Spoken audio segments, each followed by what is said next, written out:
నాని గారు, అట్లాగే అరకు ఎమ్మెల్యే గారు, పాడేరు ఎమ్మెల్యే గారు, ఇంకా ఎమ్మెల్సీ రఘురాం గారు, కేశినేని నాని గారు, ఇక పెద్దలందరూ కూడా గవర్నర్ గారిని కలవచ్చడం జరిగింది.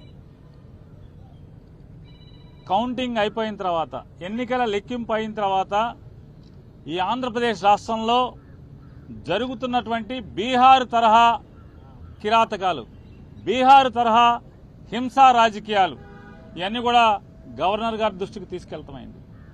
ఎన్నికలు ఒక పక్క జరుగుతుంటే, ఎన్నికలు సంపూర్ణంగా పూర్తవకుండానే మధ్యాహ్నం నుంచి తెలుగుదేశం పార్టీ గూండాలు ఏ రకంగా ఇళ్లపై దాడులు చేయటం, ఇళ్లు తగలబెడతాం, ఇంట్లో ఫర్నిచర్ ధ్వంసం చేయటం, మనుషుల్ని కిరాతకంగా కొడతాం, ఇళ్లలోకి వెళ్లి ఆడవాళ్ళని హింసించటం, కార్లు ధ్వంసం చేయటం, కార్లు తగలబెడతాం, ఆస్తులు నాశనం చేయటం, భయభ్రాంతులకు గురి చేయటం.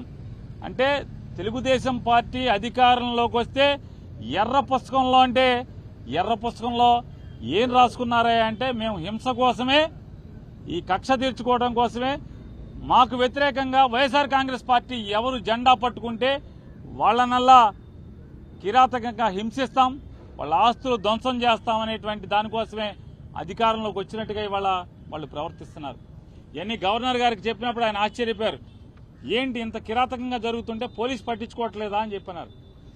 వాస్తవం సార్, ఇది ఒక్క ఎఫ్ఐఆర్ కూడా నమోదు కావట్లేదు. వెళ్ళి పోలీస్ కంప్లైంట్ ఇచ్చినా, ఫోటోలతో వీడియోలతో ఇచ్చినా కూడా ఆ వీడియోలన్నీ కూడా గవర్నర్ గారికి ఇవ్వడం జరిగింది. ఇంకా ఎక్కడెక్కడైతే జరుగుతున్నాయో అన్నీ చెప్పడం జరిగింది. ఆఖరికి ఈరోజు మీతో మాట్లాడటానికి వచ్చే ముందు కూడా నూజివీడులో ఒక కౌన్సిలర్ని నడి బజారులో పట్టపగలు స్టాబింగ్ చేయడం జరిగింది. కత్తులతో వెంటపడి పొడవటం జరిగింది.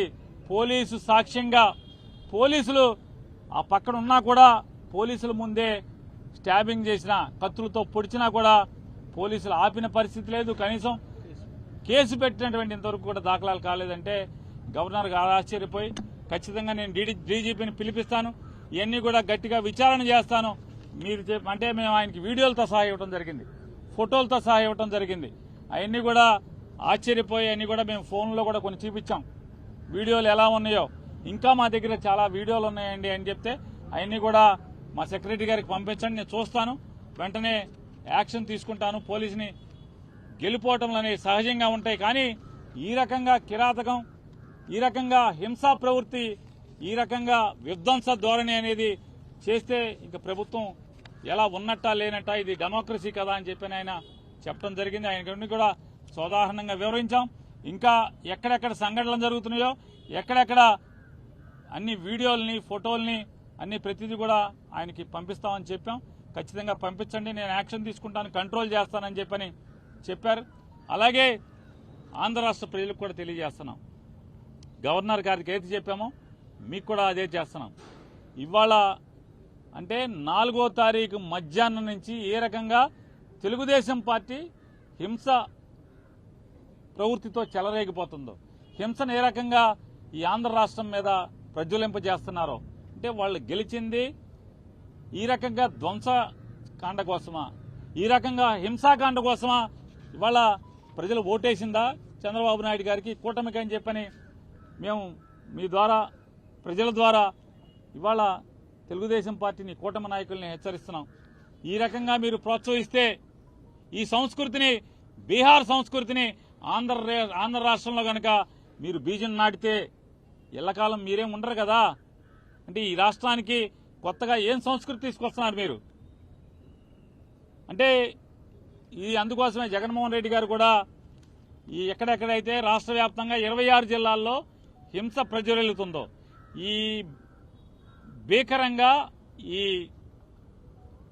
దాడులు చేస్తున్నారో, ఈ దాడుల్ని ధ్వంసకాండ రచిస్తున్నారు, వీటన్నిటిని కూడా గట్టిగా నిలువరింపజేయడం కోసం, వైఎస్ఆర్ కాంగ్రెస్ పార్టీ కార్యకర్తల మీద ఎక్కడైతే దాడులు జరుగుతున్నాయో వాళ్ళందరినీ కూడా రక్షించడం కోసం పోలీసులు ఎలాగో ప్రేక్షక పాత్ర పోషిస్తున్నారు. పైన చంద్రబాబు నాయుడు, కూటమి నాయకుల యొక్క ఒత్తిడి మేరకు పోలీసులు ఏ రకంగా నిర్వీర్యంగా చూస్తూ ఊరుకుంటున్నారో, తోలుబొమ్మల్లాగా చూస్తూ ఊరుకున్నారో, వీటన్నిటిని కూడా మేము కూడా మా కార్యకర్తలను కాపాడుకోవడం కోసం 26 జిల్లాల్లో మాజీ మంత్రులతో, ఎమ్మెల్యేలతో, ఎమ్మెల్సీలతో వీళ్ళందరితో కూడా 26 జిల్లాల్లో కమిటీలు ఏర్పాటు చేయడం జరుగుతుంది. ఈ కమిటీలందరూ కూడా ఎక్కడెక్కడ తెలుగుదేశం ఈ కూటమి నాయకులందరూ కూడా ధ్వంసరచన చేసి ధ్వంసం చేస్తున్నారో, హింసాకాండ చేస్తున్నారో అక్కడ వైఎస్ఆర్ కాంగ్రెస్ పార్టీని వెళ్ళటం, వాళ్ళని పరామర్శించడం, అక్కడ వీడియోలు ఫోటోలు మొత్తం తీసుకుని అక్కడ ఉన్న ఎస్పీని కలవటం, మీడియా ద్వారా ప్రపంచానికి తెలుగుదేశం పార్టీ కూటమి నాయకులందరూ కూడా ఎంత ధ్వంసం చేస్తున్నారో, హింస చేస్తున్నారో, మారణకాండ చేస్తున్నారో అదంతా కూడా ప్రపంచానికి చెప్పే కార్యక్రమాన్ని, మా కార్యకర్తల్ని కాపాడుకునేదానికి, మా కార్యకర్తలకు అండగా ఉండేదానికి ఈరోజు జగన్మోహన్ రెడ్డి గారు కమిటీలు వేశారు. ఆ కమిటీలన్నీ కూడా రేపటి నుంచి ఆ కార్యక్రమాల్లో ఎక్కడెక్కడైతే దాడులు జరిగినాయో, దాడులు జరిగిన వెంటనే సమాచారాన్ని అందుకు వెళ్తాం. కానీ అలాగే లీగల్ టీంలన్నీ కూడా రాష్ట్ర వ్యాప్తంగా ఉన్న 26 నియోజకవర్గాల్లోని వైఎస్ఆర్ కాంగ్రెస్ పార్టీ లీగల్ టీంలన్నీ కూడా యాక్టివేట్ చేయడం జరిగింది. వాళ్ళు కూడా ఎవరైతే రాజకీయ పార్టీ నాయకులతో పాటు వాళ్ళు కూడా వెళ్తాం, కేసులు ఎక్కడెక్కడైతే కడతలేదో కేసులు చేసేదానికి కూడా ఎస్పీలని కలవటం, అలాగే ఆ వివరాలన్నీ కూడా మళ్లీ గవర్నర్ గారికి తీసుకొచ్చి ఇచ్చేదానికి కూడా ఇవాళ మేము నిర్ణయం తీసుకోవడం జరిగింది. ఇవాళ మరొకసారి కూటమి నాయకుడైన చంద్రబాబు నాయుడు గారిని కూడా గట్టిగా మేము హెచ్చరిస్తున్నాం. ఈ బీహార్ సంస్కృతిని లేదా ఈ వేటాడే అధికారాన్ని అడ్డం పెట్టుకుని ఈ వేటాడేటువంటి, ధ్వంసం చేసేటువంటి, ఆస్తులు తగలబెట్టేటువంటి లేదా మనుషుల్ని ప్రాణహాని చేసేటువంటి, నరికేటువంటి, కత్తులతో దాడులు చేసేటువంటి సంస్కృతిని ప్రారంభిస్తే ఖచ్చితంగా దీని పర్యవసానాలు అనుభవించాల్సి వస్తుంది భవిష్యత్తులో అని కూడా చంద్రబాబు నాయుడు గారికి హెచ్చరిక చేస్తూ ఇది మానుకోమని చెప్పని, కట్టిపెట్టమని చెప్పని, అలాగే వారిని గట్టిగా డిమాండ్ చేస్తూ పోలీసును కూడా, అధికారులను కూడా మేము డిమాండ్ చేస్తున్నాం. ఈ రకమైనటువంటి చేస్తే భవిష్యత్తులో చేయగలిగేదే ఉంటుంది. పిల్లిని గదిలో పెట్టి కొడితే పిల్లి కూడా తిరగబడుతుంది ఆత్మరక్షణ కోసం. ఖచ్చితంగా వైఎస్ఆర్ కాంగ్రెస్ పార్టీ కార్యకర్తలను కాపాడుకుంటాకి మేము కూడా తిరుగుబాటు చేయాల్సిన పరిస్థితులు